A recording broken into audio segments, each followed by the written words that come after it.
السلام عليكم ورحمة الله وبركاته. Bismillah ar-Rahman ar-Rahim. A'udhu billahi minash shaitanir rajim.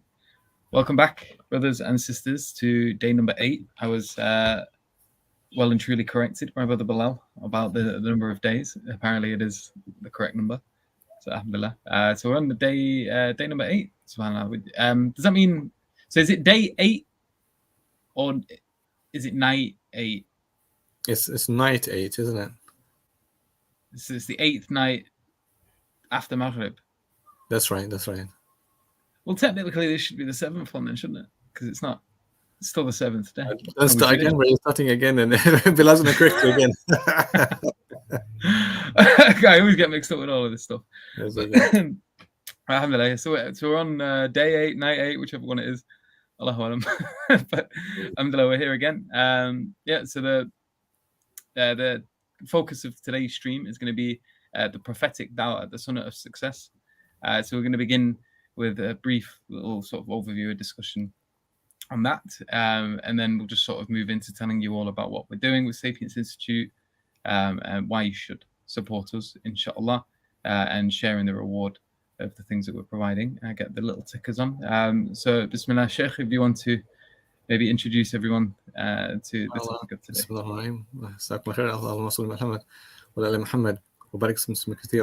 I want to begin by thanking and praising Allah for the great chance of being, of course, in these blessed days and nights. This, of course, could be a grand night for all of us, and may Allah make it so for all of us so we can utilize our time and put goodness in this night by doing a range of a lot of good deeds. Allahumma ameen.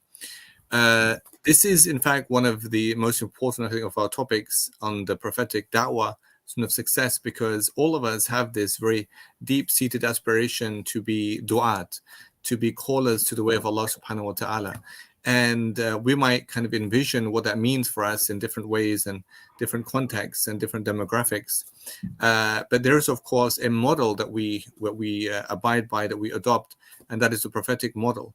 And the way that we understand why da'wah is important in the first place and how it should be done is through the prophetic lens, the Quranic framework and prophetic lens. And that's really for everything that we do in life. When it concerns da'wah, it's very particular because here we have the Prophet ﷺ sent, in fact, as da'i himself. Allah describes him as a da'i, as a caller to the way of Allah. And da'wah simply means to invite. The da'i is invited to the way of Allah. So inviting, therefore, people to what you believe to be the most sanctified and special thing in life, which, of course, is true faith, correct faith.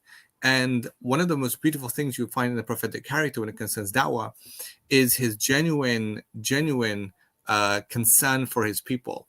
That word genuine is very important here because it means that we don't call people who are so distant from us that we don't have any feelings for them. There's a genuine concern that those people, whoever they are, should find the right guidance in this. And remember, of course, that as the Prophet is conveying his message to his people, the Quran is being revealed as well. And Allah, of course, in the Quran gives many templates of many prophets of Allah doing the same thing that he's doing in his present time. And that is calling their people to Allah. So whether it's going to be Salih or Nuh alayhi salam or Musa, all have a mission to call people to Allah. In fact, Musa is unique because Musa is the most repeated prophet in the Quran. And twice in the Quran, Allah says, "Idhab ila Fir'aun," go to Fir'aun, as a directive, a command. And in one of them, in Surah Al-Dhariyat, Allah says, go to Fir'aun because فَإِنَّهُ transgressed the limit. فَقُلْ هَلَّكَ إِلَىٰ أَن تَزَكَّىٰ وَأَهْدِيَكَ إِلَىٰ رَبِّكَ فَتَخْشَىٰ. And Allah says to Musa, tell Fir'aun, would you want to attain to purification? And I will guide you to your Lord, and you will be in awe and reverence of him. So beautiful model here, even the Quranic framework that the Prophet himself would adopt, of course, in his preaching.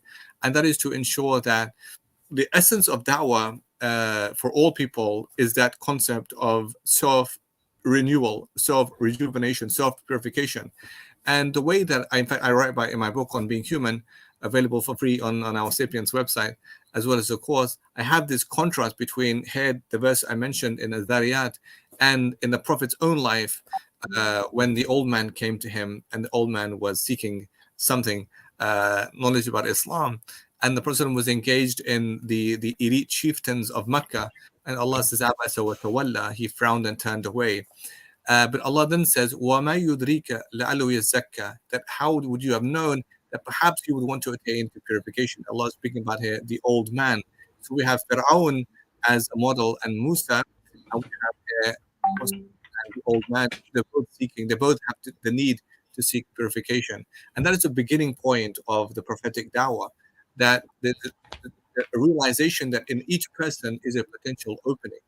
Every person has a potential opening. Every person has that sense of ability. If Allah implants faith in a person, it grows and springs forth from a heart that is receptive to that divine call. That's the potentiality. So it begins, therefore, with a person, of course, seeking Allah. Allah in the Quran says about the detractors in Surah Takwir, those who are making allegations against Prophet. Some are saying he's possessed, some are saying he's mad. And Allah says, فَأَيْنَ تَذْهَبُونَ, where are you going with all of this? إِنْ هُوَ إِلَّا ذِكْرِ الْعَالَمِينَ, this indeed is a reminder for all the worlds. لِمَنْ شَاءَ مِنْكُمْ أَنْ يَسْتَقِيمَ, for whoever amongst you wants to walk straight. So therefore that willingness to want to walk straight is very key here. So in the prophetic character, in Dawah, you'll find that number one, that sense of genuine concern for the people. And that again is modeled in the Quran, because each prophet is saying, Ya qawmi, O my people. And the prophet was saying the same thing, Ya qawmi. What does that mean? What does Ya qawmi even mean? Ya qawmi is like saying, O my people, but qawm also means nation, generation. But within Ya qawmi, what it connotes is people I've lived with, people I've shared the same food with, people I have the same culture with, people I have the same dress code with. All that is encapsulated in Ya Qawmi. That means we share so much already, and therefore hear the call that I've been sent as a messenger for Allah, from Allah unto you. And so that genuine concern and call is very key. I write about this, in fact, in my upcoming book, Sapience book, inshallah, coming in September. The book, in fact, has been written. It's called the calling to Allah, the key characteristics of the da'i, and I go through 7 key features of the caller to Allah, each of which is based upon the prophetic character. And there are many more, but these in fact are 7 that I isolate. And the first of which I speak about is righteousness, taqwa.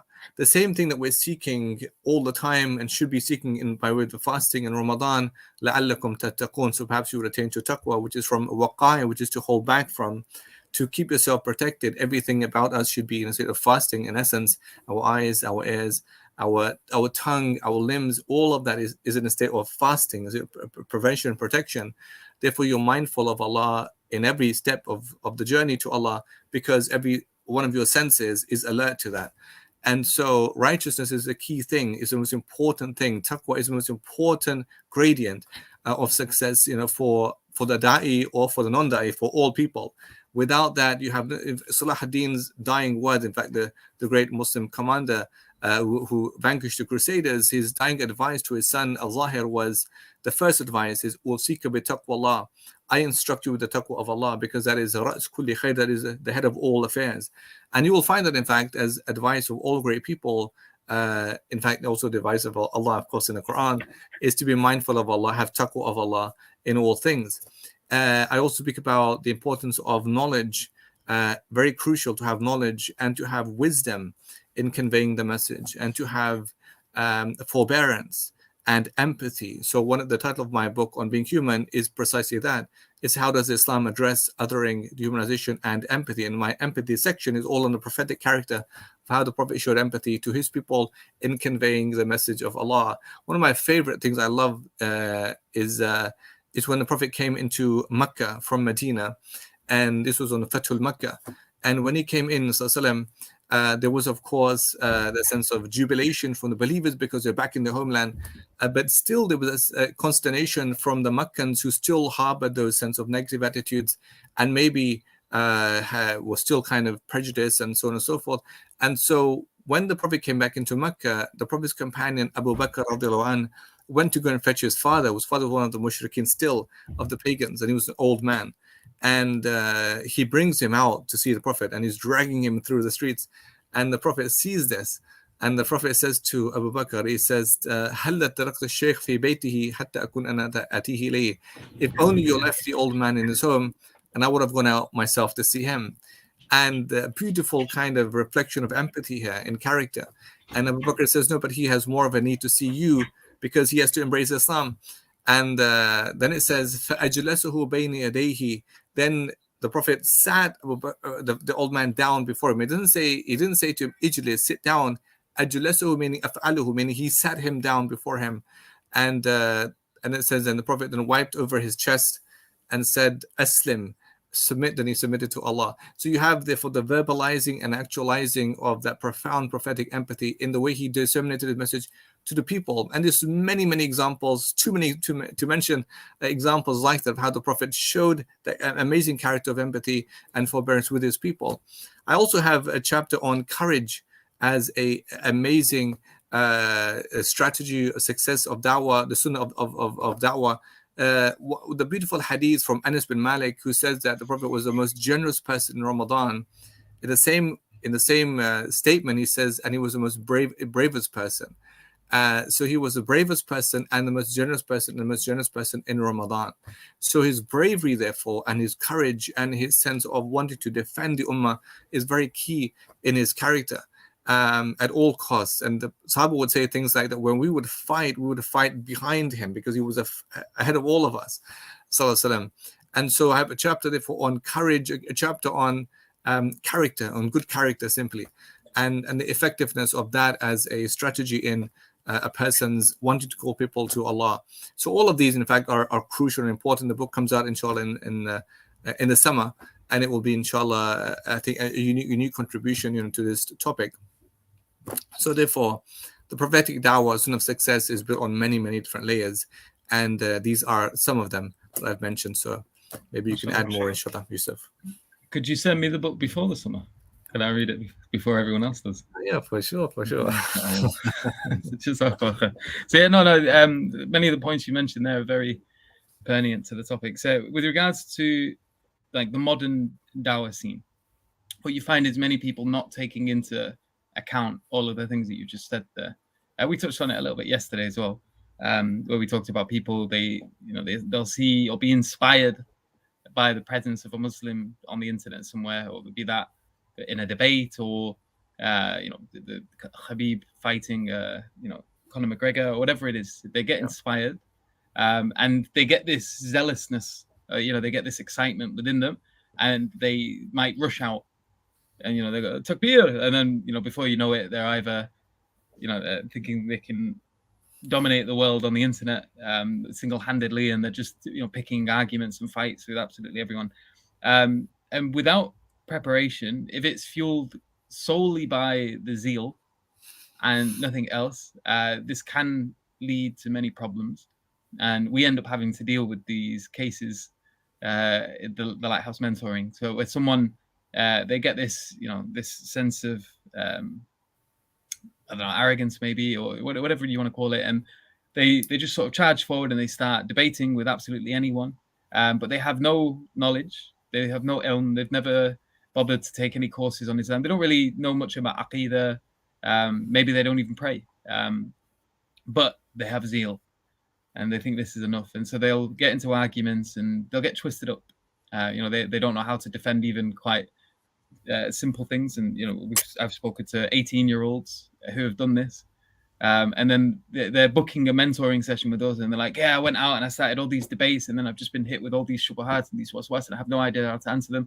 And I'm like, wow, what is it? And they're bigging it up, and it's like the biggest thing in the world, and then they'll just come at you with something simple like the problem of evil, or it's something that like anyone who's done even a slight amount of research into any of these topics, or has watched a single podcast on apologetics, they'll probably be able to deal with them.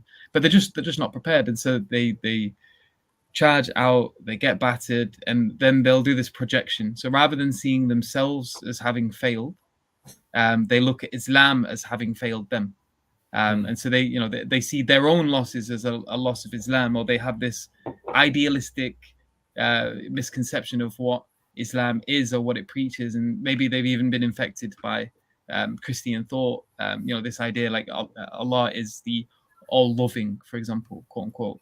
And then when they look and they see in the Quran, it mentions that Allah does not love certain people or does not love certain things. And then this shakes them because they thought that it was necessary for God to be all loving. More on that particular topic if you check out the course and the book Divine Perfection by Dr. Uthman. He goes into all of this, but there's there is issues with people not preparing themselves and not looking at the etiquettes of the student. For example, like, how do you begin becoming a student of knowledge? What is it that this entails exactly? Or if you're going to be a da'i, what are the steps? And people, they just want to sort of, we're in TikTok mode 90% of the time these days, and everyone just wants to sort of get to the destination without having to make any journey there. And if they could, they would teleport. And part of the whole process is that journey of that building yourself up. Especially if you're new to it, you can't, like, for example, you get a few brothers, mashallah, that they've got that zeal. They want to help out, for example, and be mentors in the Lighthouse project. But they have no experience. They've never spoke to anyone. They have their own doubts. They haven't spent any time studying with sheikhs or reading anything. They maybe haven't even read a book. They've maybe never even read the Quran in a language they understand. But mashallah, they have that eagerness and they want to help. And then you'll say, okay, so put the effort in. There's a number of courses. Start taking them. We've got them free. Go through them. Come back with the certificates, and I'll test you and see how well you've absorbed that information. And do it properly. Sit down. Don't rush through them. Don't think, oh, I need that certificate. I'm just going to pass, smash through these tonight while I'm playing a computer game. And, you're not really even paying attention to it. And then you just sort of like, you keep taking the quiz and you're just like, blah, blah, blah, until you get it right. And then you've got the certificate and you think, yeah, I've got it. It's not, the certificate is useless in and of itself. It's good if you've absorbed that information.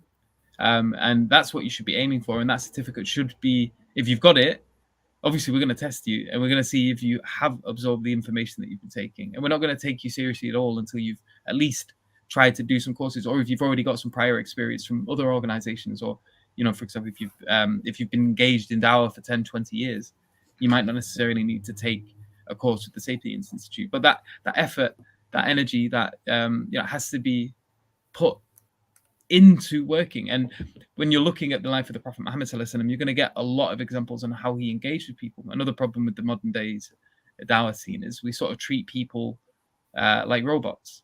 Like, you just go beep beep, twist nose, pull the ear, and you get a shahada at the end of it. And it doesn't work like that. And it's not the same method that you might use for everyone. There's some people, they'll come to me and I'll happily talk to them about contingency arguments. And you can see that, they're capable of having the discussion. They're patient. They're willing to put the energy and the effort into understanding the terminology, etc., and going through all the nuances. And you can see they have firm faith, and it's not something that's going to shake them just simply because they might get confused at a particular turn.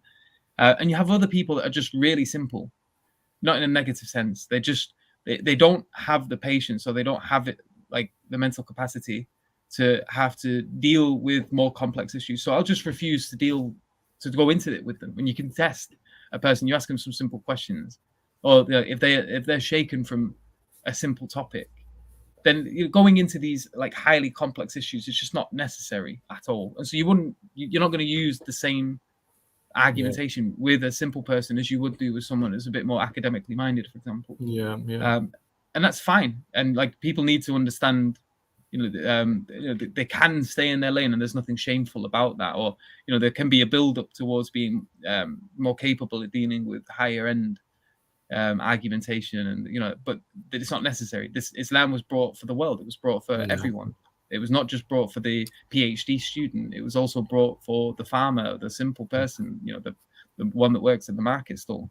And so, Allah has made himself accessible to all of these people. And understanding that, and understanding how to engage with them. And, there is a very big social element, which is often missed in dawah. That people think it is only about learning how to destroy an argument.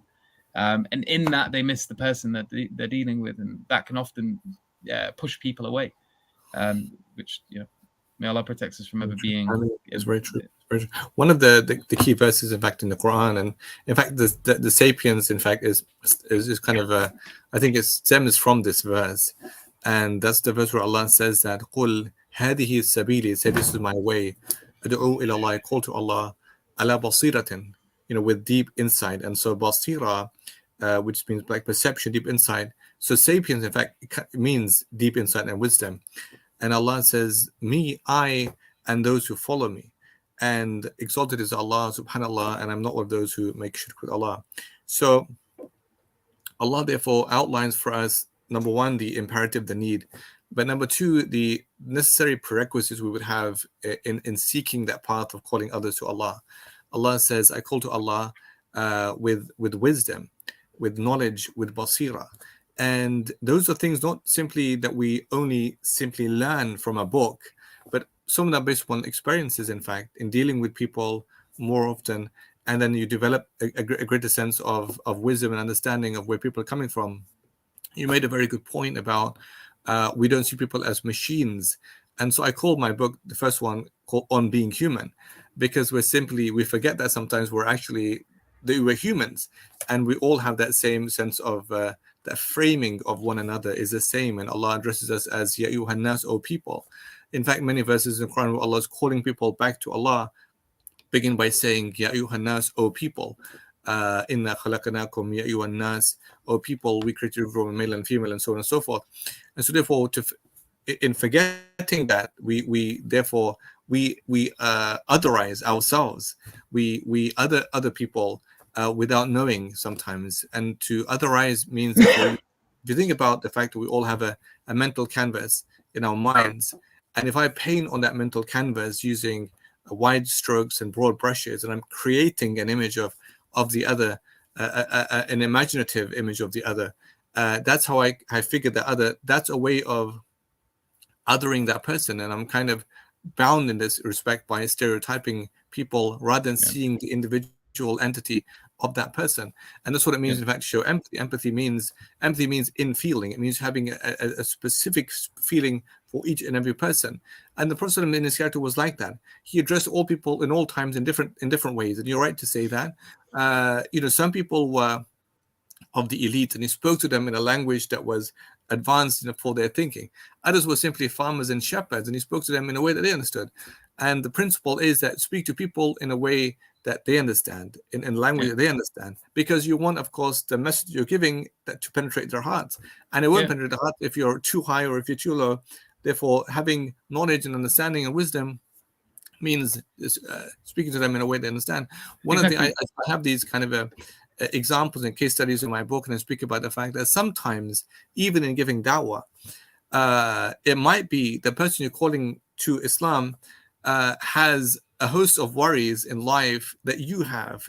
Maybe that you're both worrying about your bills and in your car costs and all this stuff, and speaking to them about Islam in a way that Islam is also applicable to that reality that they're facing. Islam is providing comfort, and Islam is being a way kind of not simply escapism, but Islam is being transcendent above life's problems. It can be really meaningful. So sometimes, therefore, rather than speaking to people only about things that we've learned to speak about, the simple human in the frame who simply has human emotions or worrying about their child going to school, whatever, to know that Islam taps into all of these different dimensions and discourses. But of course, this can't come all of a sudden. It comes through experience and dealing with people, and we don't always get things right. We get things wrong as well in dawah as well. There's one thing about the element of the zeal you mentioned earlier. You see, zeal is not by itself a bad thing. It's not a wrong thing to have. It's in fact, it's a good thing to have that sense of energy for Islam. And the Prophet's companions, many of them early on, had that sense of, Ibn Mas'ud wanted to go and just recite Quran at the Kaaba. But the difference was that they had the leadership and the mentoring of the Prophet with them. And he could steer them in the right way of what to do, when to do it. We don't, in fact, have that today. So the zeal could become, hazardous, could become problematic, because we're not directing that in the right way. And the point is that we have to think about the greater consequences of the things that we do in light of the impression that we give and dawah and so on and so forth. There's a narration where once a Prophet's companion Ibn Mas'ud, Allah pleased with him, was leading people in salah, and he prayed a very long prayer. And these were like new converts to Islam. And he prayed a very long prayer. And the Prophet was so angry with him. He said that you're making people leave Islam, because you have your lengthy prayer. And it's a very unique hadith that the scholars interpret by way of that, because they were so new to Islam, that lengthy prayer was burdensome on them. And the Prophet was reminding him that you could do something that's, you might think it's good, but you're not considerate of the fact there is a context around whatever I'm doing. On the opposite hand, you have the hadith when the Prophet was praying salah and a child started crying. And the Prophet says, I want to lengthen my prayer. I want to do that. But then I had a child crying. And so I shortened my prayer because I don't want the mother to be grieved any further because of her child. Therefore, to be considerate is very important here. And this gets lost within intra-Islamic discussions as well. Like you have, actually, I have love for all of these brothers, but you do have some brothers, they get so focused on the intellectual side of things that they think they've got to give this every time. Like any conversation begins, we've got to go bam straight into an argument from contingency or so, something heavy, and you're talking about the necessary existence and this and that. And then you've got brothers on the other side of the scale that are like, no, like we just need to read the Quran to them. It just needs to be simple. It just like we don't get the intellectual side of things away, or there's either an overcomplication or an oversimplification, and there's this middle ground between the two, whereas you deal with people depending on how they're depending on who they are and how they are on their character side. Like, Ibn Taymiyyah, he was someone who did the same thing. If you read some of his works, like you'd be surprised at how in depth into the intellectual dialogue that he gets into. And you wouldn't think that. You speak to some of our Salafi brothers, for example, where they're just completely against philosophy, and they're like, no, never get into this. This is Greek this, Greek that.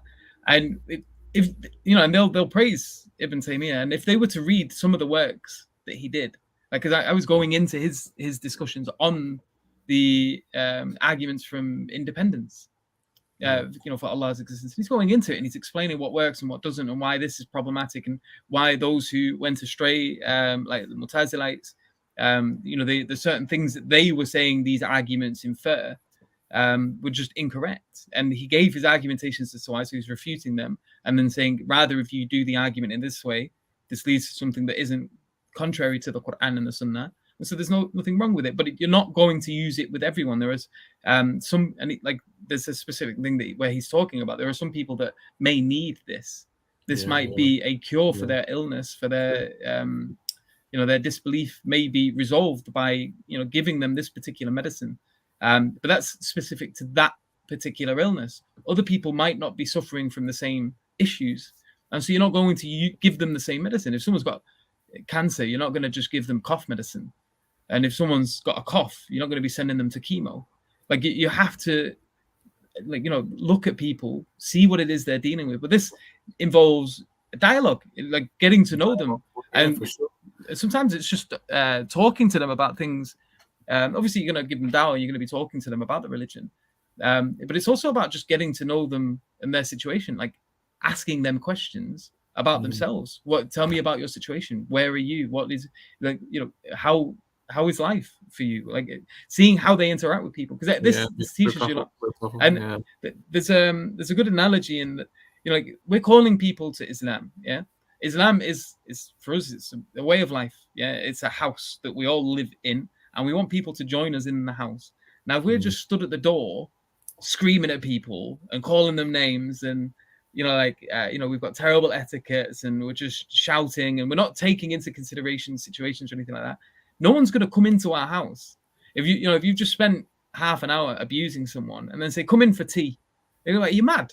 I'm not coming in your house. You've been so rude to me for the past 20, 30 minutes. Why would I want to join you in whatever it is that you're doing? So you've got to understand it in this way, that if you want people to join us in Islam, the way you are is fundamental and key to that. And there's so many examples of this with people that became the companions of the Prophet Muhammad sallallahu alaihi wasallam, that were like, they weren't even given argumentation. They just were so impressed with the way that he was that they would join. There's even prisoners of war that were captured and they were tied up in a certain tent, And the Prophet Muhammad ﷺ was just, the way he dealt with this prisoner of war was enough to make the man take his shahada. So, and that just Tumama said that. He said, you used to be the most hated person for me, and your land was the worst land for me, and your religion was the worst religion for me, most hated for me. He says, but now you've become the most beloved person to me, and your face most beloved face to me, and your deen most beloved deen to me. And you're right in saying that, because the character is transformative, and people, I think people, they look for that. They don't simply want words, because words are easy and cheap, but they want to see a person's state of being. If that state of being is refined in a way that reflects his religion, then that's something that's worthy. And that's how the Prophet was. The Prophet was a person whose own character was reflective of the deen. Exactly. The man who urinated in the mosque once in Medina, the Prophet's companion, and the man was an old man. And if you look at the hadith, it says that the man, okay, so people are angry and stuff with him, and the Prophet says, just let him finish and everything. The Prophet then could you imagine an imam doing that in the mosque here? Prophetic wisdom, because even the scholars, they say, because if the Prophet told him to stop, then he would have just messed up the other part of the mosque, because there's wisdom in that. But not just that, but when the Prophet says, bring some water, and the Prophet cleaned it, the Prophet then says, this is the house of Allah. We don't do these things. He didn't isolate the man. He said, this is for all of us to know. And then the man, when you go back in the row, he says, Ashhadu annahu Rasulullah, فإنه لم يصب ولم يسب ولم يؤنب ولم يسب. He says, I testify he's Allah's messenger, because he never abused me, nor did he revile or curse me.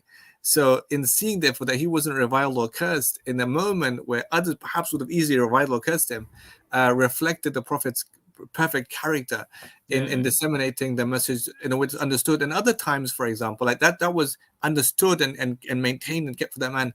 Other times, even in his companions, like Mu'adh ibn Jabal, I was teaching my daughter this important dua, and I held her hand. I held it, and she said, so what are you doing? What are you doing, Baba? And I said, I'm holding your hand, because that's how the Prophet held the Prophet's companion's hands when he taught him this dua. And it was a way of teaching him. And the Prophet says to Mu'adh, Mu'adh, he held his hand, and he says, Mu'adh, inni uhibbuka, I love you. He says, I love you. And then he says, faqul, so say, Allahumma a'inni ala dhikrika wa shukrika wa husni ibadatik. So what we read after our 5-day prayers, it comes from Mu'adh, and the Prophet held his hand, said, I love you. And therefore Mu'adh wouldn't forget the words, because they're coming through this amazing sense of love and empathy. And so therefore the Prophet was like that with his companions, with the world, in that he showed the Islamic character through his words, and that's the most powerful way of communicating the message. And there's a lot of this as well, because if you notice, obviously the Prophet Muhammad ﷺ wasn't on Twitter, he wasn't making YouTube videos, he wasn't in YouTube comments. It was, the majority of it was face-to-face. Obviously there was a little bit that was done via letters, for example, but the majority of it was face-to-face. It was engaging with the people around them. And and then when he sent the companions, he sent them off in person to go give dawah, and they went here, there, and everywhere, and they were engaging with people head on and calling them to Islam. And we need to remember that. Like, some people, they get so stuck to their computer screens, they get so stuck to their phones, that like they lose connection with everything and everyone around them, and they make no effort to give dawah to the immediate, where they can maybe have the most impact, because they're too busy trying to hit the internet and convert the millions. And there's a huge issue with this, I think, because like people need to know how to socialize, and I'm sorry to say, but the internet is not a good way of learning how to do that. The best, like in terms of my own development growing up, a lot of my jobs in customer service involved face-to-face contact. Like, so I worked in restaurants for many years. I worked on a video van when I was a teenager. I used to, there was a guy, he had a big van, and he just had the van filled up with VHS videotape. Wow. VHS videotape. It was £1.50 a video for the week. And we used to run, and I used to have to knock on the doors and pull the step out. People would get up, and my job was to engage with them and talk to them, and like, yeah, this movie's really good. Oh, I watched this. And he never gave me any discount, by the way. I had to pay full price. and he only paid me a tenner a day. You got con, bro. You got con. I did, but I was alhamdulillah, I was only in high school, so yeah, a lot of money. But yes, but like this was brilliant for me, learning how to talk to people, look them in the eyes, and speak to them, because like you don't understand how much just like eye contact has an impact on people, and people like, because I speak to a lot of people, and some people find it difficult to even do that. Like I had some friends that they just could not look you in the eye, and it doesn't, you know, like if they were trying to convince you of anything, it's just not very convincing at all, because they don't look like they believe in themselves, let alone in the things they're trying to convince you of.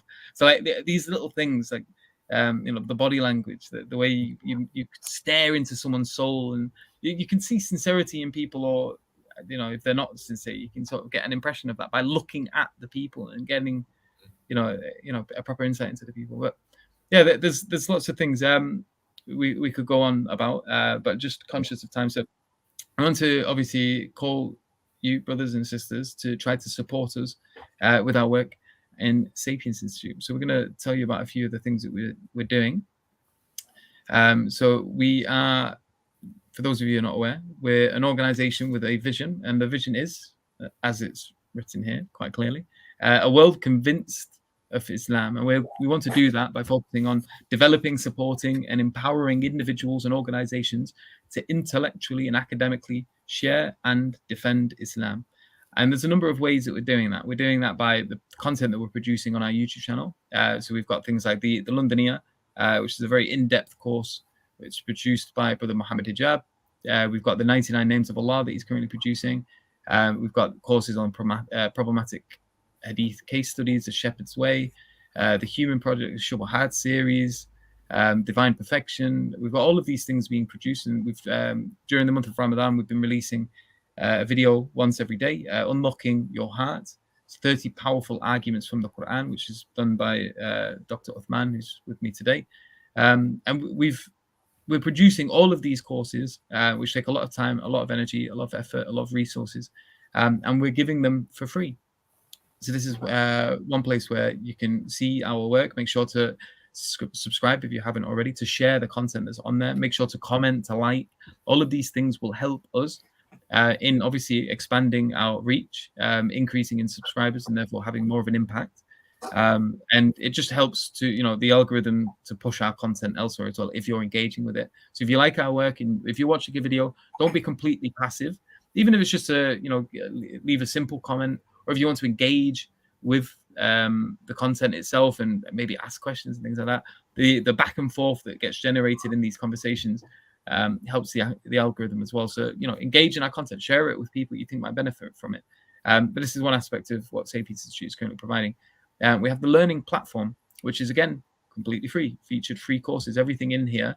We could charge for it. You know, it's of a good quality. It's professionally filmed, professionally developed, edited. It's researched well by academics and then presented well as well. And we have a number of courses on there already. I think 11. So it's 9. We have some in Spanish as well. So it's 9, 10, 11, 12. Oh, 13. Alhamdulillah. We've got 13 courses on there currently for free. And we have another 6 coming out in the summer on various topics, from the LGBT issues, secularism, liberalism, feminism, and 2 others, which I can't recall from the top of my head. We've got courses at the moment. So we have the Landmark No Doubt course, which is a brilliant course. It is produced by Sheikh Fahad and Ustad Hamza Zorsas, which basically provides you with 10 strategies to deal with your doubts and the doubts of others. We have the Advanced Dawa Training course, which goes in depth. It even talks briefly about the things we've been talking about today. I'll pull that up in the curriculum, actually. So it's, you know, defining Dawah, why Dawah, the virtues and the rewards, knowing the one we call to, Allah Azza wa Jal, understanding the one we invite, which is the people we're dealing with, understanding who they are, understanding, you know, the difference between worldviews, rationality, you know, these different approaches, and then the characteristics of the caller, which is going to be like a summarized version of what Dr. Uthman is going to be releasing in the summer with regards to his book and the course that will be produced in relation to that as well. But yeah, you know, these things, it goes into depth about, you know, the different approaches, rational arguments, critical thinking. But it's a brilliant course. Currently, we've got over 2,000 students on that. You get little quizzes at the end of each section to test your, you know, how you're getting on with it. You can even download the course material, and you can engage on that on the learning platform. And it's free. It's absolutely free.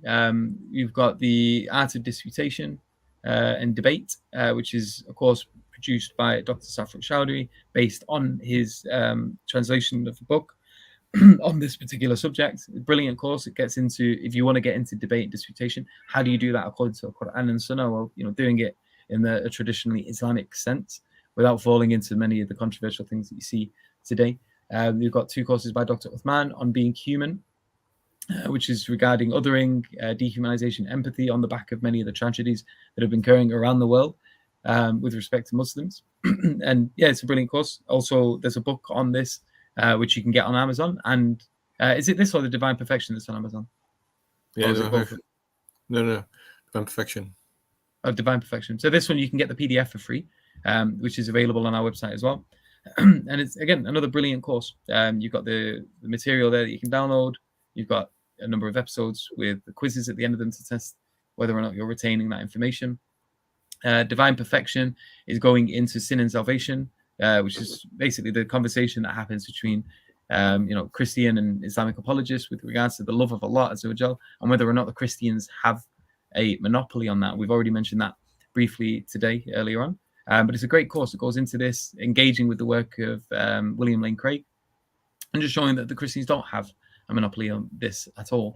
We've got 2 courses done by my friend and brother Jake on Christological controversies and testing the Trinity. So basically, these 2 are going into like the historical development of Trinitarian theology and how that develops over a number of councils, like the Council of Nicaea, etc., and taking you through Christian sources, primary and secondary, including the church fathers and contemporary thinkers, etc., on how Christian thought developed over those years.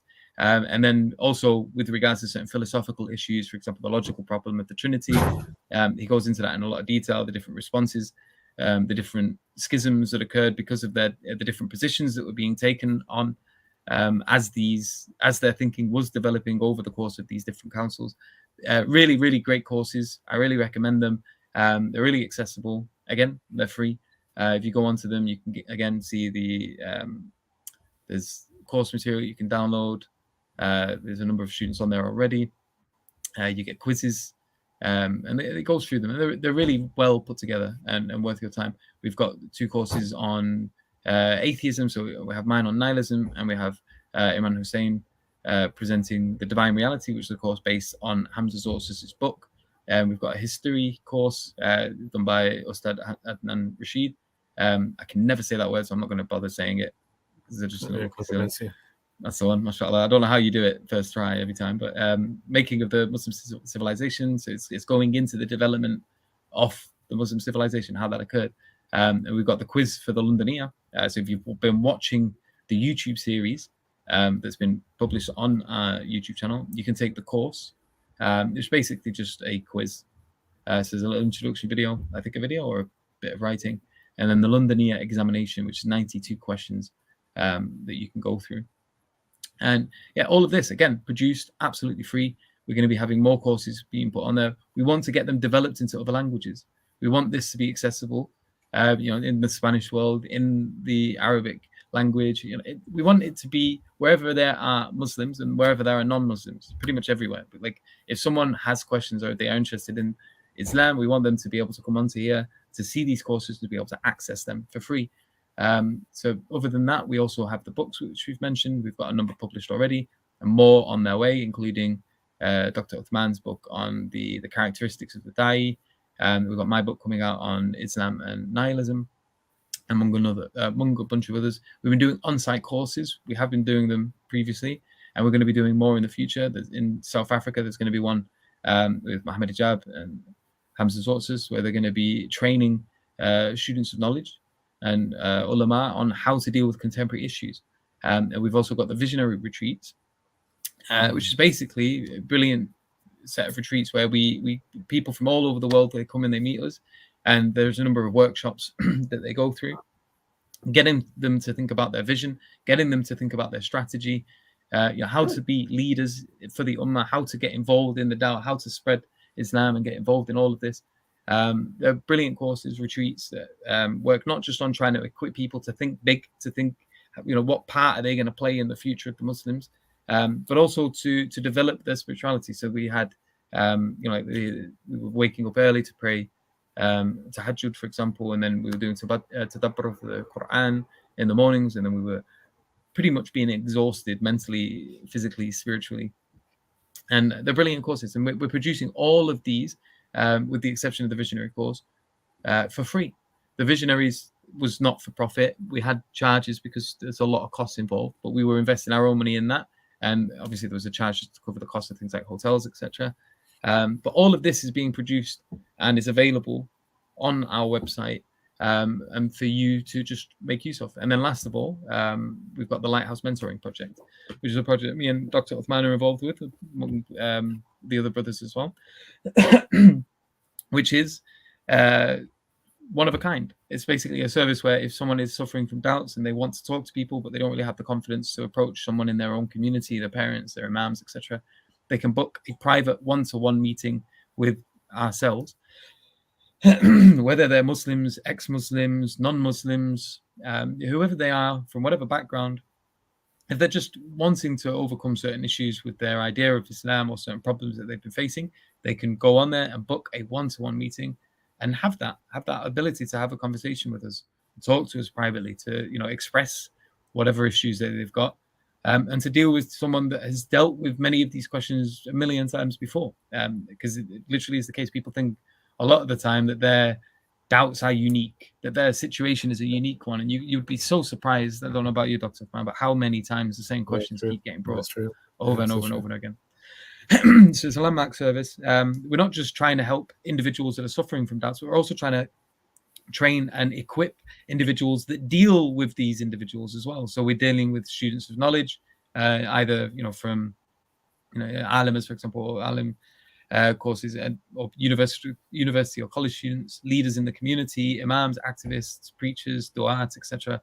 Whoever it is that's engaging in dawah or in activism or sharing Islam, or whoever is a leader in a community and is being approached, asked certain questions, they don't know how to deal with them, they are more than welcome to book Lighthouse mentoring sessions for free as well. And all of this is being produced. We want to expand this. We want to produce it into other languages. We want it to be, have more mentors trained, so that we've got people specializing in many different things. We want to put the mentors through training and get them onto courses and things like that. For example, it would be awesome if we could provide people with psychological training, so that, because half of the time people are dealing with us, they're more psycho-spiritual issues than they are anything else. So if we could get someone that's trained specifically in psychology, like at the moment we're only running it in the capacity of mentoring.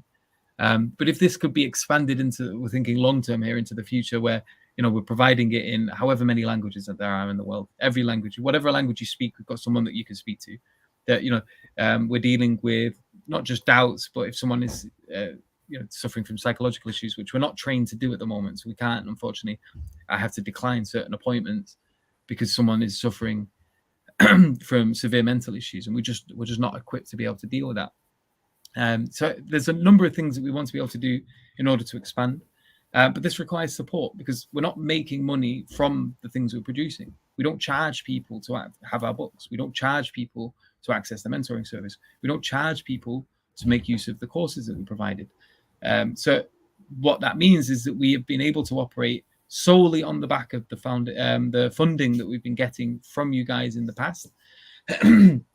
At the beginning of Ramadan, we were getting to the bottom of our funds in the bank account, and so obviously we've got to replenish. We don't fundraise very often. We've been doing it only during the month of Ramadan, and more specifically focused in the last 10 days, and maybe sometimes on Dhul Hijr as well. But beyond that, we're just focused on working. We're focused on researching. We're focused on developing people and on training them and on mentoring them through their doubts and things like that. And so all of this requires your assistance. So if you can help us monetarily, please do so by going to the website. You can see here, if you click on the donate button, or if you just go to sapienseinstitute.org/donate, you can set up either a one-off payment or monthly donations, which we would greatly appreciate. Even if it's just £2 a month or £5 a month or whatever it is you can afford. The more of you do this, it can have such a massive impact on us as well. The general decline rate over the year is we lose about 6% of our monthly donations every month. So obviously that builds up exponentially as the year passes, and so we have to try to replenish that. And so if you can donate, please do. If you can afford a monthly donation, please do that. And keep in mind that obviously you will be sharing in whatever good comes of our project. So all of this that we're producing, we're giving this for free to the Ummah. If you're helping us monetarily with that, this is going to be on your back. This is going to be because of the contributions that you have made. So please, if you can do that, if you cannot contribute financially, we don't want you to just give up and say, oh, well, there's nothing I can do. Make dua. This is incredibly important, especially in these last 10 nights. Pray for the victory of Sapience Institute and that we are able to have an impact, that we are able to bring our vision into fruition, that that we're able to implement the strategies that we've been putting in place, that we're able to expand, that we're able to reach people and to help people. The Lighthouse mentoring service alone, we've dealt with over 1,150 individuals over the past 2 years. And with that, we've been talking to people, and the vast majority of these go really well. The vast majority of these are people that begin the call worried, with doubts, worried about their iman, and by the end of it, they're pleased. They feel as if they've overcome the issues. They feel as if they have the the tools. They've been given the tools to be able to deal with these kind of things if they crop up again in the future. They become more aware of the other services that we provide. For example, they might know about the Lighthouse project and they've booked a meeting, but then half of the time they don't know about the learning platform, or that we've got in-depth courses dealing with these very issues and the things that they're trying to overcome. So, if you can share the content with people you think may benefit from that, that's another way of helping us. Talking about us, mentioning us in conversation. All of these things will help to increase the brand awareness, quote unquote. People will become more familiar with the name Sapience Institute. They'll become more familiar with the fact that we have a learning platform, that we have books, that we have articles, we have YouTube videos, we have the mentoring service, we have the retreats, we have this, we have that.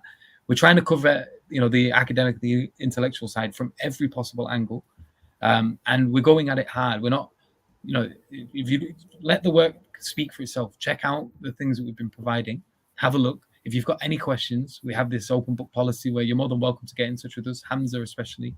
You're more than welcome to email us and ask us, where are you spending the money? What are you doing with all of this?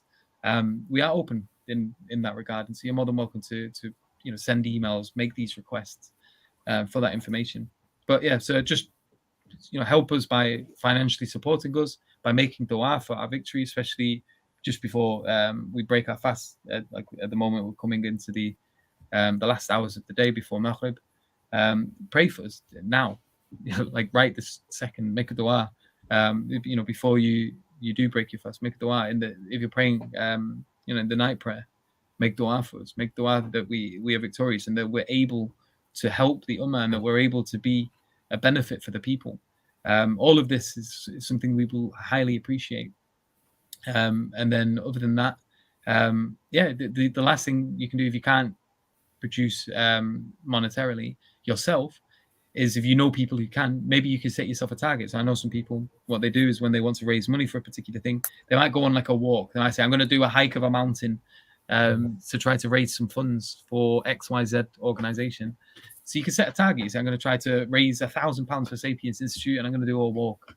Or I'm going to do this, or I'm going to bake cakes to raise funds. Some people, they'll invest a little bit of money in the ingredients for a cake.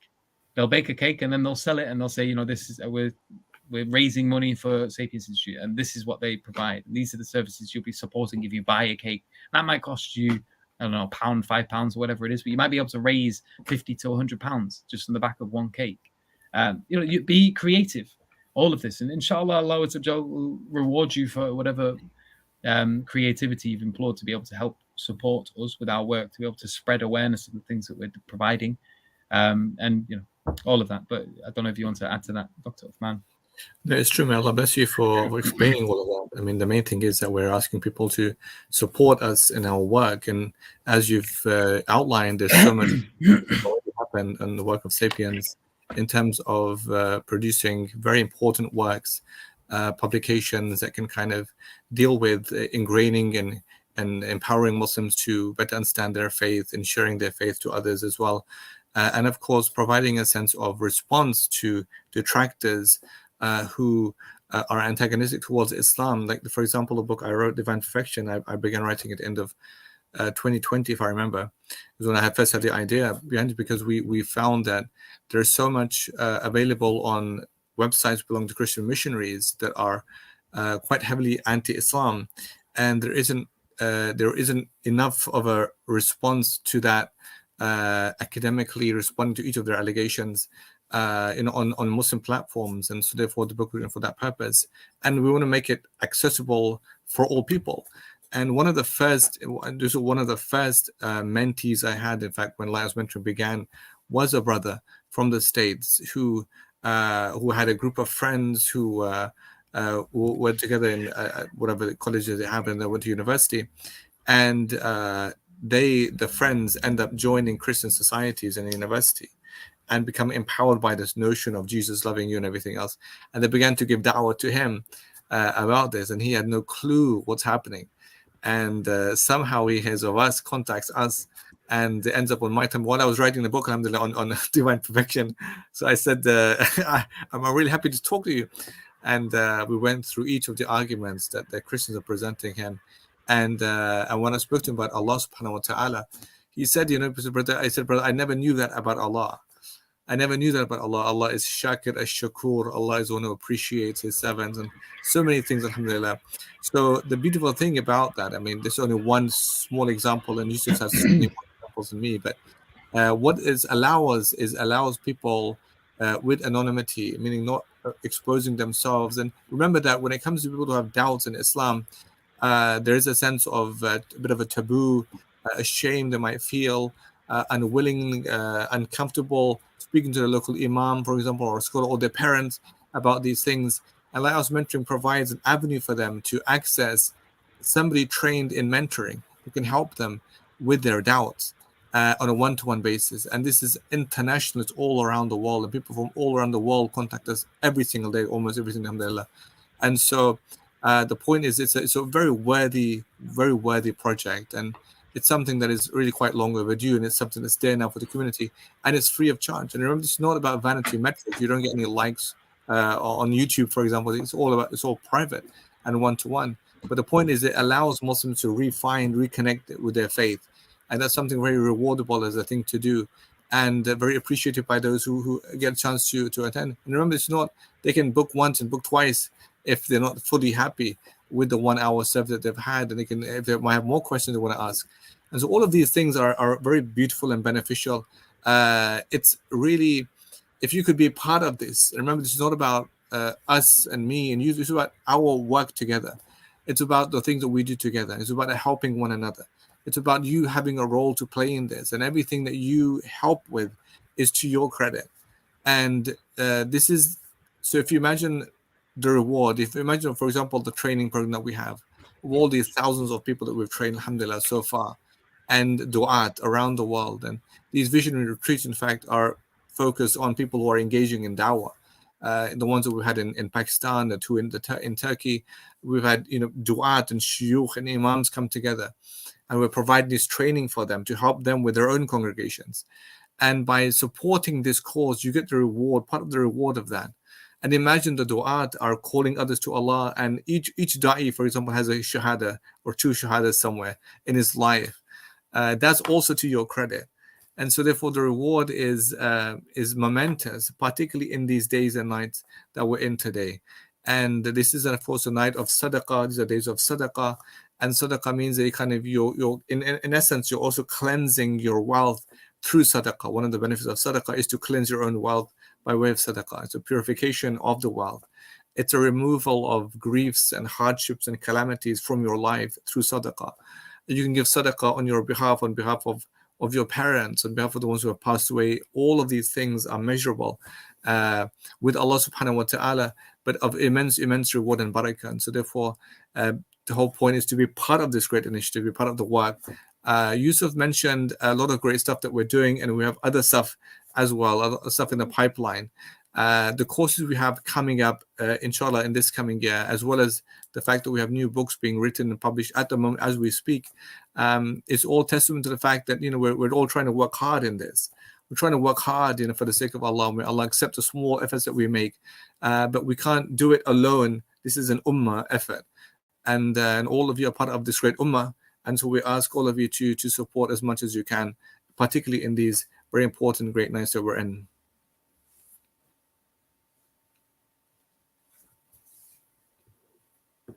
I think you're on mute, Yusuf. Yeah, so we've got, mashallah, brother Dawa Digital saying he's supposed to say donate, but he said dionate. It is fine. That's okay. We get the point. Alhamdulillah. And mashallah, we've got Chocolate Wala as well saying again they will try to match donations. So please do consider making a one-off donation and letting us know. You can do that either via the link that should be plastered all over wherever it is you're watching this from, at sapiensinstitute.org/donate. But you could also do that via the YouTube channel. There is a fundraiser set up, and if you donate through there, the YouTube company don't take anything as a cut from fundraisers. Alhamdulillah. So whatever you donate via the YouTube fundraiser will go directly to us, inshallah. And yeah, so just donate whatever you can, and then leave a comment and let us know, and inshallah Chocolate Wala will match your donation. If you do £1 million just for giggles, maybe Chocolate Wala will completely regret saying they'll match the donations, but we would be over the moon. So yeah, the more the merrier. Wa alaikum salam wa rahmatullahi wa barakatuh to everyone as well that's been saying salam in the chat. May Allah bless you all. As well, if you want to engage with us in any way in the comment section, please do so now, and we'll engage with you. We've got about 30 or so minutes before we're going to break off for Maghrib. And I might as well, depending on the crowd, I might put the link into the chat, and you'll be welcome to join us in the back, on the condition that you show your face, and maybe you can ask something relating to Lighthouse mentoring. Just please don't ask us fit related questions, because we're not sheikhs, and so this isn't, a fatwa service. But we're happy to engage in a conversation with you with stuff related to dawa, related to apologetic stuff, and things that crop up in conversation while giving dawa, etc. This is our forte, and something we'll be happy to engage with you in. So please do feel free to jump in via the link I've just posted in the chat if you wish to, or just engage in the comment section. So Tarek has written £10 a month donation to Sapience is 35 pence a day. £20 a month would be 70 pence a day. To defend Islam, spread the message, and keep in mind.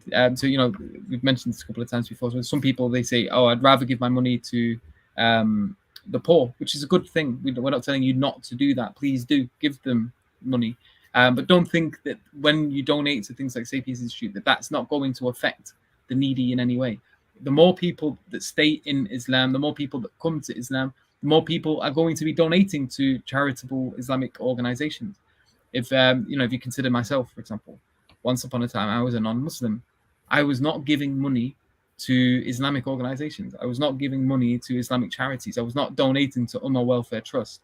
If anything, I was hardly donating at all. You sort of see it as an atheist like you are if you're giving £1 here and there, but the data shows quite clearly that if you are an atheist, you're much less likely to give in charity. You're 4 times more likely to give in charity if you're a Muslim, and that's 2 times more than what the Christians give, and 50% more than what the Jews give. So the Muslims, according to data in the UK and even in the US as well, there's other, and I mentioned this in my book, by the way. There's links to all of the sources for this in there when it gets released, inshallah. But as well, there's this sort of anti-Islamic trope that when Muslims give in charity, they only give to abroad organizations. They only send their money out of the country to other charitable organizations. It's not true at all. Especially in the US, where the particular study I was looking at, Muslims more readily donate to local charitable efforts, and they don't donate exclusively to Islamic organizations either. They donate to the general welfare of people within their within their communities. A lot of Islamic efforts, for example, will go to help. Here in Bolton, we have Brother Billah, who does the dawa tables with me on Sunday. He's part of a huge push to help the needy and the poor and the homeless here in Bolton. And the amount of just standing at the dawa stall, everyone seems to know him. And you've got all of these non-Muslims that are walking past, all of these homeless people that are really familiar with him because he's engaging in helping the community at large, not just the Muslim community. So if we can convince more people to be Muslim, to understand the value of the Quran and the Sunnah and the prophetic way, they're much more likely to give in charity. They're much more likely to donate. And so if your efforts in any way have contributed towards the increase of the Muslim population, the increase of sincere believers, if it has kept people within the folds and stopped them from apostating, any of this, that directly has an impact on the ummah at large. Think big. Think of how all of this connects. Don't think of just this in terms of this or that as if there's no connection between the two. Yeah, it's not a case of, if you give money to us, that's not going to have an impact on the ummah at large or the poor or the needy or anything like that. No, it's quite the opposite. In fact, it will have an impact, and we're not asking you to donate all of your funds to us exclusively and not give anything to them. We're just saying, give them their fair due and give them as much as you can until it hurts. We're just asking if you can set up a small donation with us that isn't going to hurt, especially in relation to that. We're not asking for the lion's share. We're just asking for you to contribute in whatever way you can, and especially if you can afford it. And if you can't afford it, don't worry. You don't need to give us any of your money. Give us your dua. Pray for us. Give us whatever you can in whatever way you can. If you can't raise the money yourself, see if you know people who can donate. Share the link with people. Post it on your social media. Bake a cake. I don't know. Do whatever it is you can. Just talk about us. Make use of the stuff that we've been providing. If you're going on our courses, at least if you can do this, if you go and you take our courses and you give dawah with the information that we've provided, we'll be happy with that as well. Inshallah, that will put barakah in the work that we're providing, and the risk will follow by some other means. But just whatever you can, engage with us, on our website, on our YouTube channel, on our learning platform, on the mentoring service. Raise awareness of us by talking about us to people. All of these things will be great ways of contributing to the Sapience project. Let's have a look what else we've got here in the comments. Wa alaikum salam wa rahmatullah. Chocolate Wallace says, please no, do not donate $1 million, I'm guessing. What else being said? Oh, bless you. I mean, and all of us for being here and raising awareness. So there's no one that's jumped into the stream yet. The link is there. I posted it on all the platforms we're streaming from. If you do want to jump on, please do. But remember, it's not a fatwa service, so no fiqh questions. If it's related to dawa or to the Sapience organization or to any of the things that we've been producing, you're more than welcome to jump on and have a chat with us. Again, for those of you that are maybe joining a little bit later, you can have a look at our website. You can see all the things that we're producing on here. We've got the learning platform where we're providing free, in-depth academic courses that have been professionally filmed and edited, well-researched, providing academic sources. You've got everything from the No Doubt course, Awakening the Truth Within, Art of Disputation, courses on Christianity, on atheism, on Islamic history, the Londoniya. We've got courses in Spanish, and we want to produce more courses in other languages as well. All of them completely free. And if you go onto the courses, you can see that there's learning material on there that you can download. There's a curriculum. You get a little certificate at the end of it once you've completed. We've got another 6 courses that are being developed right now. I'm going to be releasing them in the summer.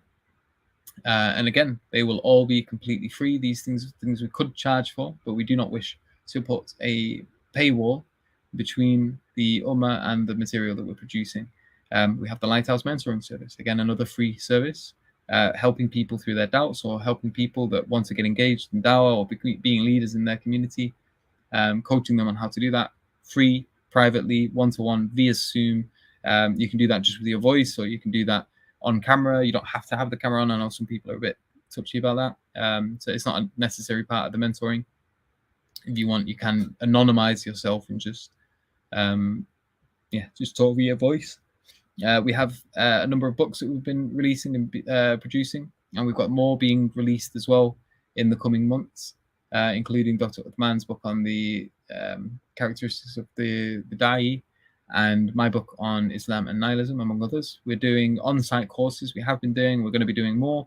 Inshallah, we want to increase our efforts in engaging with the communities in universities, in academies, or wherever it is that we're needed. We've got a course that's going to be taking place in South Africa in the summer with Hamza Zorsis and Mohammed Hijab, where they'll be training ulama and students of knowledge on contemporary issues and how to deal with them. We've got our YouTube channel producing things like the Londoneer course, etc., and the 99 Names of Allah course that's currently being uploaded at the moment. And we have the visionary retreats, which are retreats helping people to think big. How are they going to make an impact in the world? How are they going to become involved in the dawa? How are they going to be involved in the prophetic way? All of these things are being produced by the Sapience Institute.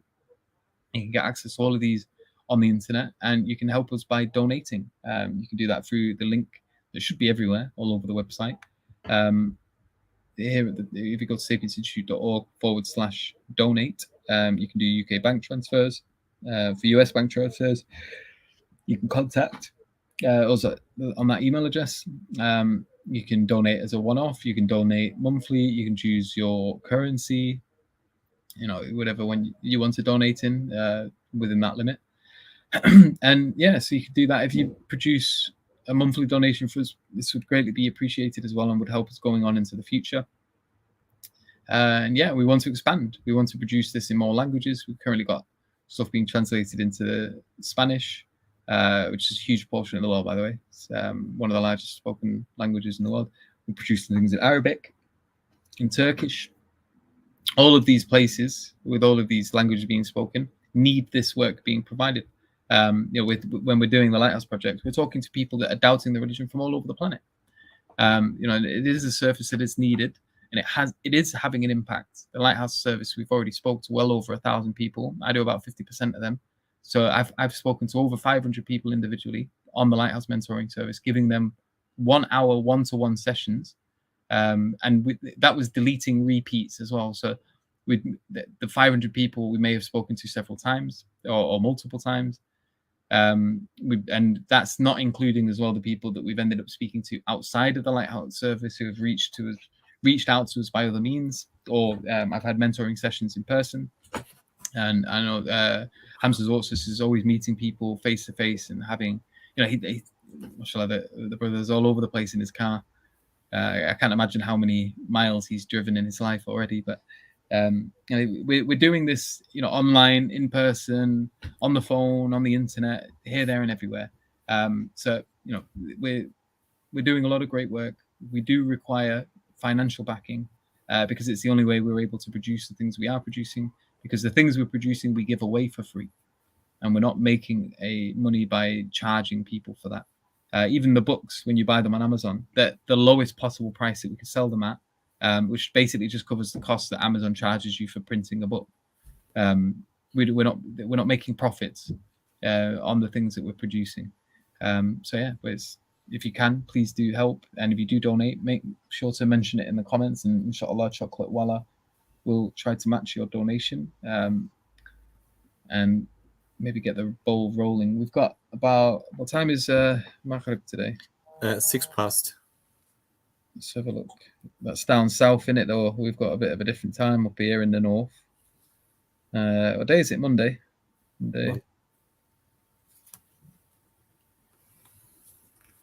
Oh, I've got ages to wait. Is it 6 minutes past 8 for you? Yeah. That's not fair, that. So I've got to wait 19 minutes past. It's mad, that, isn't it? Because it doesn't feel like we're that far away from each other relative to the planet. That's true, yeah. But there's Allah give you more reward for your patience and endurance by way of the fasting. Prophet Allah says, "Inna awwal al-jazaa ma awwal al-bala." The harder the test, the greater the reward. So may Allah give you endurance during fasting. Of course, fasting is unique because Hadith, it says that Allah says, Hadith Qudsi, الصوم لي وأنا أجزي به. Fasting is for me and I reward for fasting. So fasting is unique and specific, and particular with Allah subhanahu wa ta'ala, because it's a fast, it's an act of worship that requires that sense of patience and endurance. That you kind of, you do away with things that you usually take for granted or you enjoy, food and drink and relations and stuff. But in these days and nights, these days of fasting, we're learning the importance of holding back from that. And the great lesson is that if we can maximize our potential in these days of Ramadan, then perhaps when Ramadan comes to an end, we have developed a better habit of endurance and patience, and in doing away with things that Allah has made forbidden in the first place. And so, may Allah accept. Alhamdulillah, I go through the same process every Ramadan. Like I become very, very impatient, and I want things. I want everything now. Yeah. And it's like, for example, I just passed my driving test last week on the 6th, however long ago that was. And alhamdulillah, that means I can now stop being a full-time pedestrian and become a proper adult. Start adling about and driving around a little brum. But that means I've got to get a car. But I want a car now, but I can't get a car right this second, as I have to wait for things to fall in place, basically. But yeah, and it happens to me every year where, like, towards the end of the year, I find myself getting impatient again. And alhamdulillah, Ramadan comes around just in time, and it just sort of forces you to be patient. It forces you to just, go with the flow, be like a stick in the water. And so true. Yeah, alhamdulillah, there's a lot of blessings in it. So may Allah grant us that patience and accept our fasts and whatever it is that we're doing, for His sake. I mean, patience, in fact, is one of the key things about topic for today, which is about prophetic dawa, because we forget the importance of patience in dawa. The examples of Nuh alayhi salam in the Quran for hundreds of years calling people to Allah, and he was resilient because he's calling the people, and Allah says, Layla wa nahara, night and day, publicly, privately, using all means and methods available for him. But as he says to Allah, I asked him to ask you for forgiveness, and Allah blessed them with the rain and blessed with children and strength and everything else. But the point is that he was patient in giving the dawah. Sometimes, in fact, we kind of expect immediate results after one dawah thing, and realizing that maybe a person will go home and think about things, and maybe it might even be years or even a long time later. Me. It's exactly how because the brothers started giving me dawah when I was 17.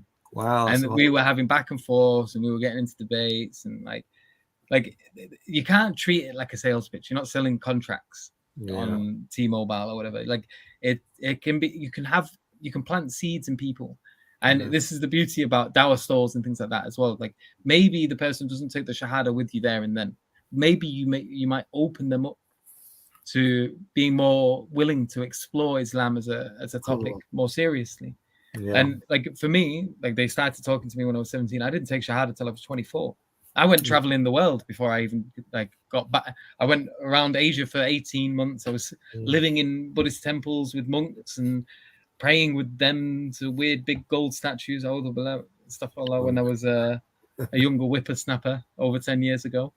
And I was working on their farms with them, and I was doing mad stuff, and I went all the way around the planet and came back. And then eventually, when I was 24, 7 years after they began giving me dawah, I took shahada on my own in my bedroom, and they were none the wiser. And and there was one brother, I used to work with him in a call center years ago, before I even went traveling. So this would have been 2008, 9, 10 maybe. And he was a Muslim, and we used to hang about a lot. He was a really good lad. He was really good to me. And after I quit, when I went traveling, I didn't see him again. And that was for years. And then recently, I moved to Bolton a couple of years ago, and I've just walked into the mosque to go pray Maghrib, and I see a face in the distance that I recognize, and I know this guy. I know him. And he's looking at me, and I'm looking at him, and we're both smiling. And I've gone over to say salam to him. And it's blown his mind, because the last time he saw me, I was a little potted in a call center, messing about, causing havoc. And there was no way looking at me then that he would have foreseen me not just being a Muslim, but like having the big beard, praying in the masjid, you know, calling people to Islam, and yeah, subhanallah, and like, you know, maybe there was a certain amount of my interactions with him that had an impact on me, and the other Muslims that I'd worked with in throughout my life. So yeah, like, and the patience thing that you mentioned with regards to Noor alayhi salam, like, I couldn't imagine having that amount of patience. Like, imagine giving dawah for 900 years or however long it was, and calling, like, how many people could you call to Islam in 900 years? Like, how many engagements and interactions are you going to have in that amount of time? Yeah, I've been doing the Lighthouse project for 2 years. I already feel like my head's been battered with the amount of conversations I've had in the like, I can't remember names at all. Like, there's just so many names that are coming in and out of my ears that they all just sort of blend into like a noise, like white noise. And I'm good with faces. I can recognize if I've met someone before, but I'm terrible with names. And yeah, that's battle mad. Just 2 years of Lighthouse mentoring, 900 years of like intense dawah. And then not only that, in the end, they all get drowned. like, you know, like, subhanAllah, like, whoever he's talked to over that, like, whatever success, quote unquote, in the material sense, entered the boat with him. And that wasn't that much in relation to, I guess, how many people were wiped out because of the flood. But he was patient and he didn't lose hope. He didn't see it as like a wasted effort at the end of that, despite the fact that he spent all of that time engaging with people, despite the fact that the flood came in the end, despite the fact that even his own son was among those who refused to join him on the boat. He remained steadfast, he remained patient, and he remained firm in his obedience to Allah Azza wa Jal. But you see that in his interactions with Allah Azza wa Jal when he's begging for his son. So true, so true. Allah in the Quran says, إِنَّكَ لَا تَهْدِي مَنْ أَحْبَبْتَ. You can't guide the one that you love, but Allah guides whoever He wills. Yeah. So your job is to convey. Allah's job is to respond. So when your job is simply, you can't convert anybody really. You can't change people's hearts. Yeah. You just convey the message, and then of course the changing of hearts is what Allah does. That's the whole point about dawah. Yeah, exactly. And the patience of it, like, just you give the message, you give the dawah, you talk to people. Like, I have lots of people in my life that are not Muslim, and I want guidance for them. I wish that I could like convince them of Islam. And like, I was talking to my mum today, and I was talking to I was talking to my mum about when I was talking to my brother, and basically he's been having girlfriend troubles, and you know, he's living the life of a non-Muslim, and like he's, you know, having a girlfriend here, and he seems to be just having the same issues with all of them. And I've just been saying, like, I've been having conversations outside of this about why Islam is true, why he should believe in one God, why religions are not all nonsense, why there's wisdom in them, and why we need these things in our lives. So I've been having these conversations with him, and then, like, as a little cherry on top, I'm like, well, brother, become a Muslim, forget these girlfriends with the, like, that are all plugged into all of this feminism and liberalism crap. Like, become a Muslim and find a nice Muslim wife who's going to be a wife, who wants to, like, cook and clean and provide children and look after you as a wife, and you can provide for her and be a man. Like, just, and so I was trying to, like, to convince him that way, trying many different paths, like we were talking to about at the beginning.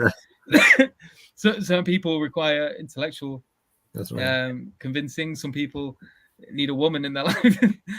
And so I was just trying to, you know, I'm trying everything that I can with my brother. I'm trying with my mum as well. My mum's telling me today, she was like, oh yeah, I was talking to him, and he was like, Sean's, obviously my English name, is really, really, really trying to make me become Muslim. and he's talking to my mum about like my interactions with him. She's like, no, he's not. But it's just, it's, you know, you got to have patience. And I want guidance for these people. I want, I couldn't tell you how happy I would be if my mother, my brother, my sister, my family, like, if they all embraced Islam, I would be over the moon. But, you know, that's not up to me. Yeah, I can only do my bit. I can only call them. I can try to be good to them, and inshallah, Azza will guide them in the long run. But it's, you know, one day at a time, and it may happen today. It may happen 7 years from now. It may happen 900 years from now. Allahu alam. But we do our bit, and we do it for the pleasure of Allah Azza wa Jal, and our reward is with Him, whether or not we see an impact in the dunya. I mean, Yusuf, I need to make a move now, inshallah. Yeah, So no problem. I gotta go. Is that okay, inshallah? But may Allah barak, inshallah, in the day and the night, inshallah, and make this a night of immense barakah for everyone. Jazakallah khair for joining us. Shukran. Assalamu alaikum. Wa alaikum salam wa rahmatullahi wa barakatuh.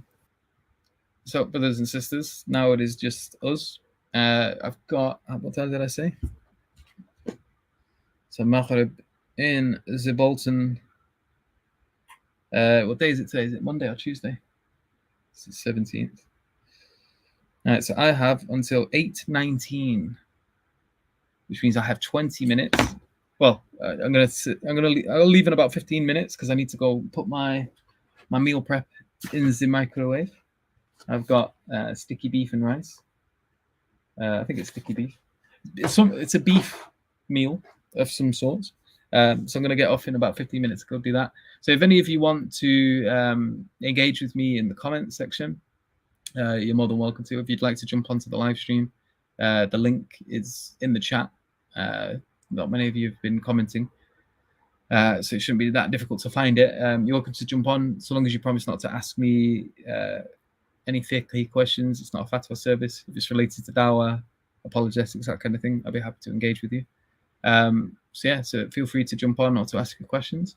I'll have a look at the chat now and see if anyone has said anything. There's so many exciting projects on the horizon. Need donations, including new projects from Mohammed Hijab. Many of them are coming. Wa alaikum salam wa rahmatullah. Food. If your brother agrees and finds this Muslim wife that will happily cook and clean for him, find me one too. They're elusive. May Allah Azza wa Jal grant you a pious wife. Inshallah, may He grant that to you and to me and to my brother and to all of us. And for the sisters, may Allah Azza wa Jal grant you all pious husbands which will provide for you and make sure the bills are paid and there's food on the table and clothes on your back, and that you have given security and provision. Ameen. And you've given away your gender now as well, because chocolate wala was very ambiguous, but now I'm guessing you're a brother. But yeah, feel free, engage in the comment section, brothers and sisters. While I'm waiting for someone to say something, I'll just tell you again about what we provide. So you've probably seen things sort of flipping through here on the website. You can check us out at sapiensinstitute.org. You can have a look at all of this yourself. But the number of things we're producing, we've got a Lighthouse mentoring service, which is a free service. I'll just read this so you can get a little general idea of what we do. So are you or someone you know doubting Islam? Do you find yourself struggling to find answers? Do you have a hard time? Sorry, I got the hiccups. Do you have a hard time speaking to someone about Islam?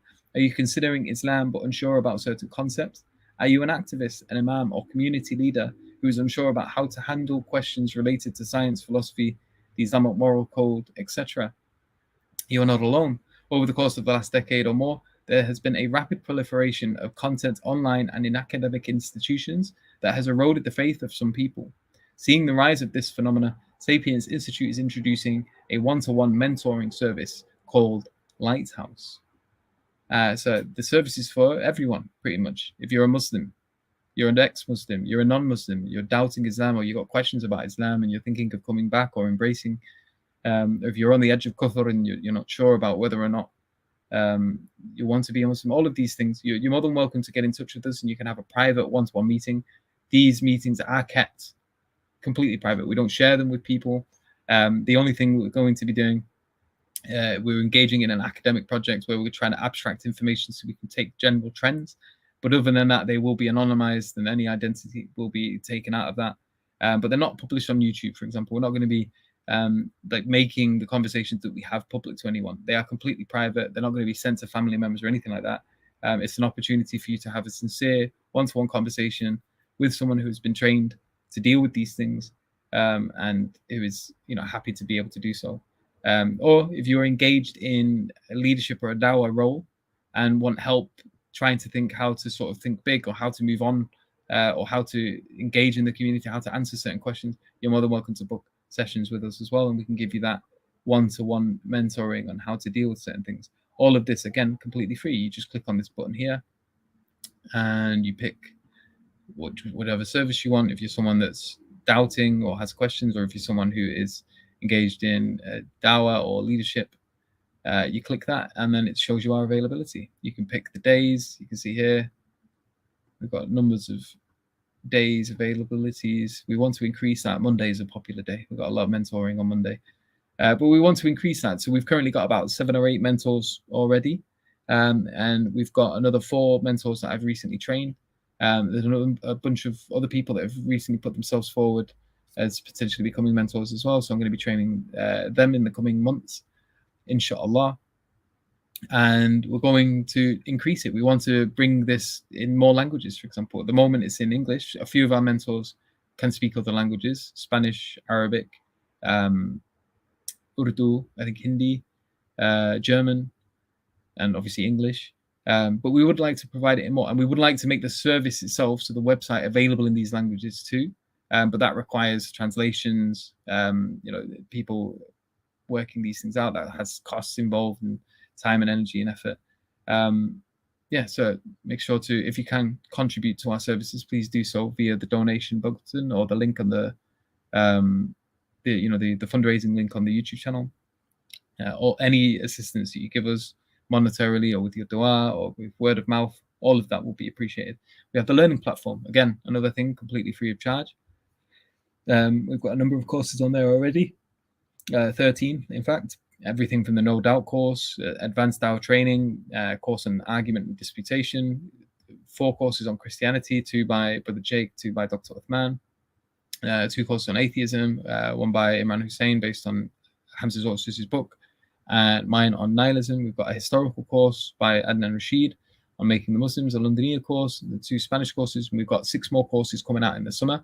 I did hold up that as well, but you couldn't see it because my hand was not in view of the camera. So we've got 6 courses, 1 on feminism, 1 on LGBT, 1 on secularism. Did I say feminism already? Secularism, liberalism, feminism, LGBT, and then 2 others I can't recall which ones. We've got books coming out. Dr. Uthman is going to be producing things on the characteristics of the Da'i as well. I think that is one of the other courses as well. Inshallah, it's also going to be in book format. We've got all sorts of things coming out. They're all free. They're all professionally filmed. These could be charged for, but we're not charging you for them. We're giving them to you for free. You can download the course material. You can check out the curriculum. You've got courses that are populated throughout them as well, so you can test to see if you're retaining that information. If you're a book person, you can just download the books instead. Again, completely free of charge. We've got the visionary retreats. We're writing articles and essays which are being published on our website as well. On-site courses, all of this being produced and provided to the Ummah for free. And if you can't contribute monetarily to support our work, because we are working completely on the back of our monetary funding, but via donations only, not from anything that we're producing. The only reason we've been able to do what we've been able to do so far is because people have been donating, because they believe in our vision, they believe in our focus, our strategy, and that they have confidence that we're going to be able to produce results. And we have been producing results. We've done over 1,000 sessions in Lighthouse mentoring. We've had over 30,000 people trained across the world. We've engaged and impacted specifically more than 15 countries. We've got, it's difficult to remember all these stats off the top of the head, but we've had a huge impact already just in the short period of time that we were a relatively new organization. We set ourselves up, I think it was 2019. Lighthouse project began at the beginning of 2021. And we just want to grow. We want to expand. We want to develop the material that we're producing. We want to have it translated into many languages. We want to up our game. We want to be able to equip people to develop themselves, to develop others, to motivate people, to inspire, all of these things. And we want you to share in that as well. And remember, any loan that you give for the sake of Allah Azza wa Jal will be given back to you in the hereafter in a much better form. Wa alaikum salam wa rahmatullahi wa barakatuh. Are those trained provided for UK residents? Those training provided for UK residents or worldwide? So the Lighthouse mentoring, for example, and the learning platform are both available online for anyone from anywhere on the planet.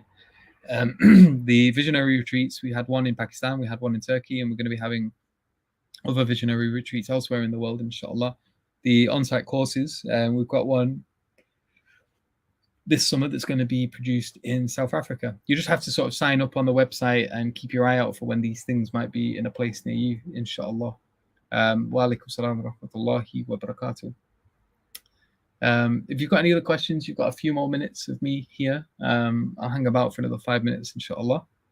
So if you want to say something in the comments, feel free to do so. Okay, so we've got a question by wa alaikum salam wa rahmatullahi wa barakatuh. How did you find Islam and how long have you been a Muslim? So I became a Muslim in 2014.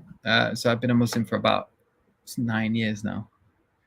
I think how time flies. How did I become a Muslim? It was a very, very long story. I have a revert video on my channel. So if you search Yusuf Ponders, or if you search Pondering Soul revert story, it's on YouTube. And I've been on a number of other people's channels and told my story a few times as well. But the long story made short is, so I was raised as a Catholic.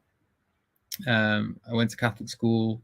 I was baptized, got Holy Communion, became heavily atheist in my teenage years because my father passed away when I was 9 from a heroin overdose. And I just sort of went deep into atheism at that point.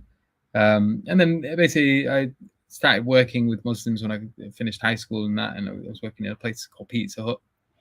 I wouldn't recommend eating there, but yeah, so it's a little restaurant, Pizza Hut restaurant thing, and I was working with Muslims there, and we used to go and they used to talk to me about religion, and I was trying to convince them of religion. They were trying to convince I was trying to convince them of atheism. They were trying to convince me of Islam, and this just sort of opened me up to spirituality in general. I ended up going traveling for about 18 months.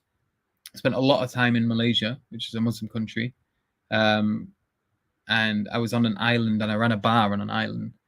And the island was populated by Muslims. There was a mosque on the beach that I lived on.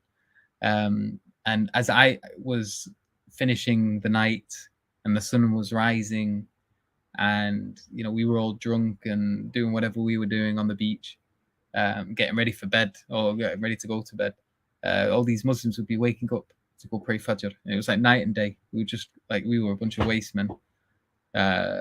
Off our heads, looking messy and stupid and rough. And mashallah, you had all these beautiful people that were clean and bright and on their way, and you could hear the adhan being played out loud, and it always had such a huge impact. Every time I heard it, couldn't help but just sort of like go serious. Whatever messing about was happening, you just end up stopping and listening to the adhan, and it just felt like every time it was played, it was just something you had to listen to. It wasn't something you could talk while hearing or mess about while hearing. And I remember I was just, I had an opportunity to speak to many people from many different religions while I was traveling over that 18 months. Obviously, I was living in a Muslim country for a while. We got to engage with a lot of Muslims and check a lot of mosques out and things like that. Malaysia in particular is a very multicultural place. So there was a very large Buddhist community as well. And there was a very large Hindu community as well. So I got to check out Hindu temples, Buddhist temples. I'd stayed in and lived in a Buddhist temple in South Korea and in Thailand and in Burma, Myanmar, where I was working on their fields with them, or I was working dealing with tourists and all of this. So I had a lot of opportunity to learn about many different religions. And then eventually I finished traveling. I came back home to the UK. And then I was just sort of like stuck in this process of really thinking about what it is I believe. And I read the Quran again for the second time. Sorry, very tired, front to back. And Islam was the only one that was just ticking all the boxes. The notion of Isa alayhi salam, the notion of Tawheed, the Quran, the life of the Prophet Muhammad sallallahu alaihi wasallam, the Sahabi, the moral system of Islam. All of these things were just ticking boxes, one after the other, to the point where it was inconvenient at the time, because Islam was like the most controversial religion, and No, I come from a very working class background at Calcutta State, north of Manchester in England. Racism is quite prevalent there, and Islam isn't looked on very fondly. And out of any religion, I could have become a Buddhist. People wouldn't have batted an eyelid. I could have become a Christian. That would have been very convenient because all my family are Christian. But it was just, these things just didn't ring true to me. The propositions that they were putting forward were either absurd or vague and or unsubstantiated. And Islam was the only one that was just tick, tick, tick, tick, tick, tick. It just got to a point where it was just getting silly. I believed all of these things. I believed in Allah's existence. I believed the Quran was His word. I believed it was, it was a wise book filled with divine teachings. I believed the Prophet Muhammad sallallahu alaihi wasallam was a messenger of Allah Azza wa Jal, that he was not a liar, that he was not deceived, that he was not deluded or crazy, but that he was telling the truth, and that the Quran was from Allah, that he was the final messenger, that the companions were following him because they believed him to be truthful, and they believed in his message, and they believed in Tawheed, and that they propagated it, and they were able to achieve the victory that they did by the might of Allah Azza wa Jal alone. And so all of these things, obviously that's a very shortened version of the story, but these are the things that convinced me of Islam. And so, brothers and sisters, if you have enjoyed the stream, if you enjoy the work that we produce, if you feel that there is benefit in it and that it is worthwhile, then do support us either monetarily by donating via the donation links, sapiencinstitute.org/donate, or if you're on the YouTube channel, you should see the fundraisers all over the YouTube channel as well. Donate to the fundraiser. YouTube don't take a cut from fundraisers, so anything you do donate via that will come to us. And if you can't donate monetarily, then try to donate via alternative means. For example, fundraise for us. Set yourself a target, sell cakes, do a walk, climb a mountain, see how many roly-polies you can do in 20 minutes. Whatever it is you can do while spreading awareness about Sapience Institute and raising donations. Use your creativity. Mashallah, there's many creative people within the Ummah, and there's many different ways that you could think about raising money, about spreading awareness. That could just be by doing something, like I said, so some people just do silly things like roly-polies, however many press-ups I can do in a day or whatever, and you do a fundraising live stream or whatever it is. I don't know. Use your creativity. Think of ways of raising money for us, and if you can't do it yourself, and obviously you can do it via other people, and still, inshallah, sharing the benefit of that. If you can't do any of that, make dua for us. Ask for our victory. Ask to may Allah Azza wa Jal keep us sincere in the final moments, not just before we break off. So Allah Azza wa Jal grant us sincerity, give us victory in this world and the next. Help us to make an impact on the Ummah and to fulfill the vision of Sapience Institute, which is to make people to convince people of the veracity of Islam, and to do that in a way that is intellectually and spiritually rigorous. May Allah Azza wa Jal keep us sincere and keep us firm on His path, and not to stray away from the Quran and the Sunnah, and to be among those who He is pleased with, and to be protected from His wrath. Ameen. May Allah Azza wa Jal include you in that as well, the viewers. May Allah bless you all. We're going to leave it there. Jazakallah khair for watching. Make sure to like, subscribe, share, tell people about everything we're doing, and benefit from that. We'll be back tomorrow, inshallah, 6:30 UK time, for another stream, and we will do so for the remainder of Ramadan until Eid. So join us again tomorrow, inshallah. But may Allah bless you all, and until next time. Assalamu alaikum wa rahmatullahi wa barakatuh.